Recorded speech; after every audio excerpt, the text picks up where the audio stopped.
Okay, well, it's time now to take a look at what's grabbing headlines here in France. Florence Villeneuve is with us in studio. Good day to you. Hi, Florence. Eve. This FIFA scandal taking up a lot of coverage, I imagine. Absolutely. It's still a huge story here in France. Probably will be for quite some time now. If you're a fan of French football, you'll recognize who's on the front page of Aujourd'hui en France today. It's Michel Platini, so former football star, also the president of the Union of European Football Associations, and not a big fan of the FIFA president, Sepp Blatter. You can see here on the front page, Aujourd'hui en France is saying that Platini passe à l'attaque. Platini is on the offensive. Yesterday, he had very harsh words for the scandal. He said, "I'm disgusted, completely put out, I'm fed up," and he's really leading a revolt against Sepp Blatter. He's calling on FIFA members to actually vote for his rival, the Jordanian Prince Ali bin Hussein, in that election today. So you can see here, Platini is biting, but Blatter is holding on. He is expected to win this election. Indeed, it looks like the majority of confederations still backing him for now at least, but we'll have to see how that vote goes. But there's also been, while some are calling for Blatter to step down, many more are calling for an overhaul of FIFA. That's right. And among those sponsors, FIFA sponsors, such as Visa, Coca-Cola, McDonald's, you can read more about it in a lot of papers today. Le Figaro takes a closer look. It's as if they've suddenly discovered that there's corruption in FIFA. That's what a lot of papers are saying. And essentially, they've threatened to stop their partnership with FIFA unless FIFA rebuilds an ethical culture. Now, what's interesting is each year sponsors pay FIFA some $117 million, so quite a lot of money.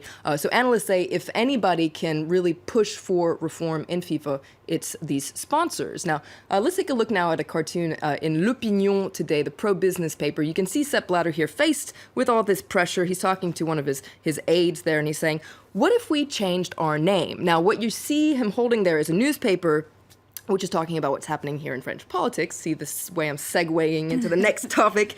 Basically, on this paper, they're talking about how the UMP, so the Conservative Party, is changing its name to Les Républicains. So perhaps Sepp Blatter also wants to change the name to give a fresh face to FIFA.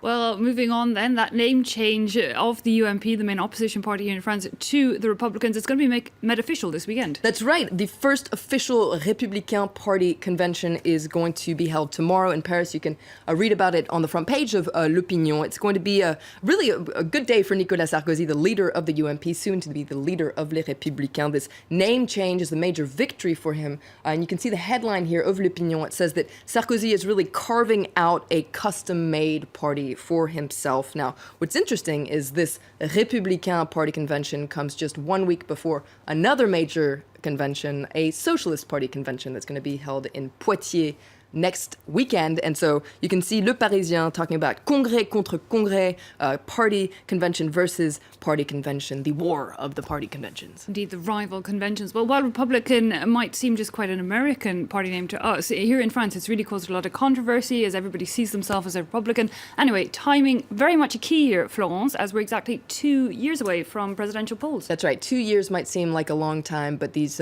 parties are already gearing up for May 2017. La Croix, the Christian paper, focuses on how these strategies are gearing up. And one thing that is going to be very important is the war on values. Now, what is this all about? Well, according to La Croix, on the left and on the right, this war of values, the battle of values, has begun. Now, what's interesting is that the values are different. The president of François Hollande, the leader of the party, the socialists, of course, he's putting equality at the heart of his strategy, whereas Nicolas Sarkozy, the leader of the Conservatives, is focusing on authority. Now, values might not seem like such an important thing in the lead up to this election, but La Croix says it really could be the game changer in the next presidential election. So be ready to hear a lot about equality and authority in the next 2 years. Okay, authority perhaps leaning towards security. Anyway, a French paper is focusing then on the future, but also on the past. 10 years ago today, France held a referendum on the European Constitution. That's right. I can't believe it was 10 years ago already. That was so on May 29th, 2005. French people were asked whether France should ratify the proposed constitution on the European Union, and the result was a victory for the No campaign, with 55% of voters rejecting the treaty. Now, the result really came as quite a shock here in France, a shock to the rest of Europe as well, especially because the European Constitution was actually written by a former French president, Valéry Giscard d'Estaing.